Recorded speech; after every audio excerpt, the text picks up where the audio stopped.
Hi అండి, ఈ వీడియోలో చికెన్ 65 ఎలా చేయాలో తెలుసుకుందాం. మొదటిగా ఒక పావు కిలో బోన్లెస్ చికెన్, దీంట్లో ఒక పిడికెడు అల్లం ఎల్లిగడ్డ పేస్ట్, 1 టీ స్పూన్ పసుపు, 1 టీ స్పూన్ కారం, 1 టీ స్పూన్ మిరియాల పొడి, 1 టీ స్పూన్ ఉప్పు, 2 టీ స్పూన్ల కార్న్ఫ్లవర్, 2 టీ స్పూన్ల మైదా వేసి బాగా కలపండి. ఇలా కలిపితే చాలు. దీన్ని 1 గంట పాటు పక్కన పెట్టండి.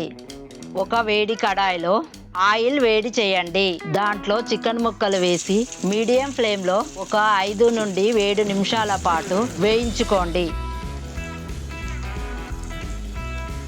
ఇలా గోల్డెన్ బ్రౌన్ రాగానే తీసేయండి.